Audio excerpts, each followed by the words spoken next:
Hey, this is the second video out here in the Colorado sunshine this afternoon before the girls get back from their little trek around the lake. And I had promised a second iteration or installation in this series. And this is the first one was about my first return to Paris in the month of May 1968, 52 years ago, when Paris was exploding in a revolution. And so anyhow, and toward the end, if I can make the technology work for me here, I'll share the executive summary. I think that maybe should come at the end, possibly. So anyhow, let's just tell the story right now. I had returned to Paris the first time that I recount in the first series here to take my oral exams for my master's degree, my written exams for my master's degree, and the Sorbonne had been closed. Well, then went back to Germany, and then a week or so after that, my dad showed up, and his wife, his second wife, my stepmom, Jo, they had showed up. They were taking a trip around Europe, and they had planned to come visit us, which they did. We were in Germany. That went pretty well. And then when they made their travel arrangements, of course, the revolution had not started in Paris, and they were scheduled to go from Germany, West Germany, of course, back to Paris, and we were going to be tour guides to them, Liliane and I, and then they had reservations, I think train reservations to take a train over to over the Channel, and then I think get a ferry over across to Great Britain, and then go on and visit London. So that was their plan. So the visit to Germany happened pretty well, and then came the weekend. Right before, I guess we took the train right before the 13th of May, 1968, and we made it to Paris just fine. But by the time we got there, the taxi drivers, I wanted to take my dad and Jo around and show them Paris, and the taxi driver that we hailed at the train station, I asked him if we could go over to the Quartier Latin, because that's where I'd had some of my classes and all, and he said, "No way, there's too much going on over there. It's too risky." So fundamentally, we could not go visit virtually anything. I couldn't go visit Gerard and Jacqueline, as I recall. They lived in a Bellevue, which is a pretty left-leaning neighborhood, and so anyhow, there we were, and didn't get to do any tourism, because the challenge then became to get Dad and Jo to the Channel, because what happened that weekend was when the general strike set out. That is, the labor unions joined the college, the university, and the high school students in the riots, and they essentially shut down the country. They shut down all the railroad. There was no airline. All the airline flights were canceled. All the trains were canceled out of Paris, and so, but the French entrepreneurial spirit prevailed, and we were at the Gare de l'Est, I think it was, and having come from Germany. But anyhow, that's the eastern train station,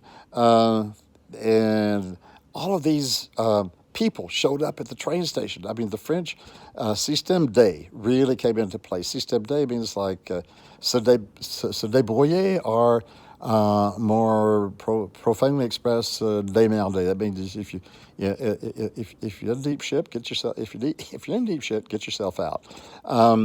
And so they all show up, with their cars, their vans, their little tourist buses that are designed to take people driving at 20 or 30 kilometers, seeing the sights around Paris. Well, managed to find a bus that was headed toward the Channel, and put Dad and Jo on there. Of course, this was not their cup of tea at all. And they launched out of Paris, heading for the Channel. Turned out they made it, and finally made it to England. And then Liliane and I jumped on what was a Paris tour bus, but they were taking Germans, a whole bunch of Germans who had been there for the weekend having fun, and got caught in Paris. They had to get back to Germany. And so we headed out from Paris to this tour bus, and we were I ended up especially, but well, Liliana and I ended up being the interpreters. I knew a little bit more German than she did because I'd been studying at night.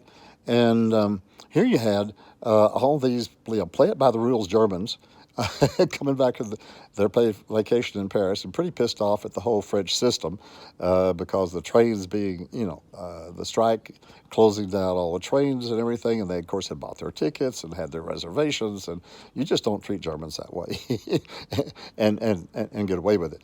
And so they were aggravated against the French for starters. And, of course, the French drivers didn't speak any French. And so there we were, tooling across the countryside, and we were on the edge of a revolution all the time because the drivers didn't give a rip about the speed limits. They were just, they would crank it up going downhill as fast as they could and to make it up the next hill. And the Germans were going bonkers because the guys swerving around corners in the middle of the night.